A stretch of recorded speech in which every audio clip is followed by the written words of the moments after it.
Albert Einstein. I mean, the name itself just screams genius, right?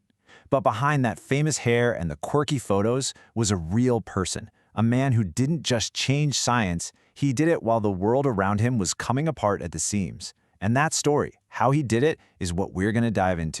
And this whole journey, it doesn't start in some state-of-the-art laboratory. It starts at a humble office desk. So how on earth does a patent clerk end up rewriting the fundamental rules of our universe? Well, to really get the revolution, we have to see the world he was born into.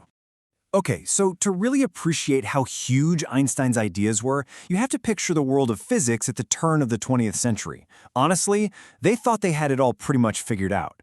The universe was seen as this giant, predictable clockwork machine, all running perfectly according to the laws of Sir Isaac Newton. And a really big piece of this clockwork universe was this idea called the luminiferous ether. Scientists basically imagined that all of space was filled with this invisible, totally still substance. It was the medium that light waves needed to travel through, kind of like how sound needs air to travel. It was the absolute fixed stage for everything in the cosmos. But even as a little kid, Einstein was already looking for the hidden gears behind the clock. He remembered this one moment so clearly. His father showed him a simple magnetic compass, and he was just mesmerized. I mean, what invisible force could possibly make that needle point north, no matter how you turned it? That moment lit a fire in him, this lifelong belief that, in his own words, something deeply hidden had to be behind things. And that conviction, that drive to find what was hidden, led him straight to the year 1905. Historians call it his annus mirabilis, his miracle year. And this wasn't some breakthrough that happened at a fancy university. No, this entire revolution came right out of a desk drawer at the Swiss Patent Office. The sheer scale of what he did in 1905 is it's staggering. In 1 year, he drops 4 papers that change everything. He basically invents quantum theory by showing that light is made of particles. He provides the first real proof that atoms exist. And then, as if that wasn't enough, he introduces special relativity and, oh yeah, the most famous equation in all of history, E = mc squared.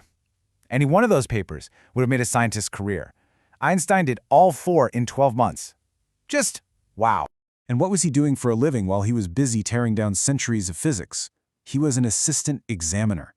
His job was to look at patent applications for things like, and you can't make this up, gravel sorters and newfangled typewriters. It's just such a perfect picture of the power of a curious mind, you know? It doesn't need a lab, just a little bit of time to think. But Einstein? Oh, he was just getting warmed up. Special relativity was about constant motion. His next target was way bigger, gravity itself. His theory of general relativity wasn't going to be some minor update. It was a complete teardown and a total rebuild of how we understand the entire cosmos. So this absolutely radical idea turned into a global sensation, and it happened in a few key steps. First, you have the prediction. Back in 1915, Einstein says that huge objects like the sun don't just pull on things, they literally bend and warp the fabric of space and time. And if that's true, that warped space should bend the path of light itself. Then, the test. In 1919, a total solar eclipse gave an astronomer, Sir Arthur Eddington, the perfect chance to take pictures of the stars right next to the blocked-out sun. The result? The starlight had bent, just as Einstein predicted. That news went viral, 1919 style, and overnight Albert Einstein became an international superstar. And we are not talking about some small article in a science journal. This was front-page news. This actual headline from the Times of London just captures the shockwave it sent through the world. Newtonian ideas overthrown. Can you imagine reading that with your morning coffee? The entire clockwork universe was officially broken. So what is general relativity in a nutshell? The physicist John Wheeler put it perfectly. Space-time tells matter how to move. Matter tells space-time how to curve. Think of it this way. Earth isn't being pulled by the sun with some invisible rope. Instead, the sun's massive weight creates a deep curve in space-time, like a bowling ball on a trampoline. The Earth is just following the straightest path it can through that curved space. Mind-bending, right? But all this newfound fame, it came with the price. A really, really steep one. Einstein the scientist became Einstein the icon. But he was also a Jewish man living in a Germany that was quickly spiraling into darkness. And the world was not going to let him be just a scientist. His life became the study in wild contrasts. On one hand, he's hanging out with movie stars like Charlie Chaplin, being cheered at premieres. On the other hand, Once Hitler takes power in 1933, he becomes a refugee, forced to flee his home.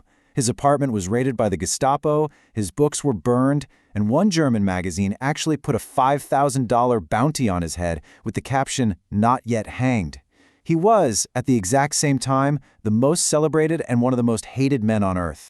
And this persecution led him to the single greatest moral dilemma of his entire life.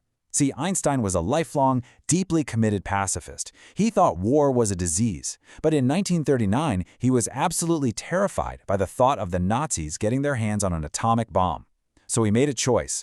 He chose what he saw as the lesser of two terrible evils. He signed his famous name to a letter that pushed President Roosevelt to start nuclear research. It was an act that helped kick off the Manhattan Project, and it would haunt him for the rest of his days.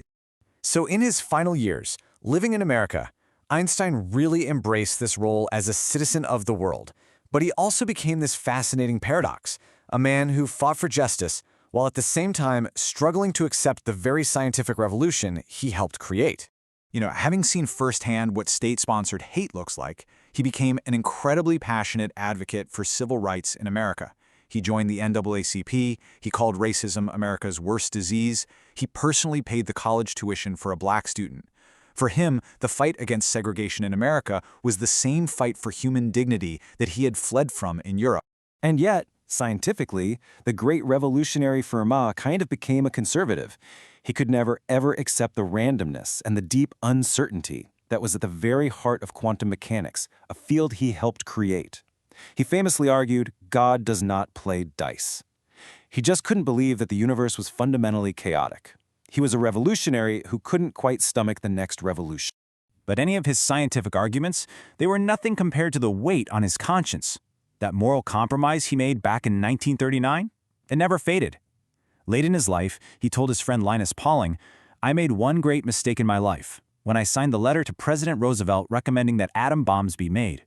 And that really leaves us with one final big question. We celebrate Einstein for rewriting the laws of physics, and we should, but maybe his true, unique genius was about more than just science.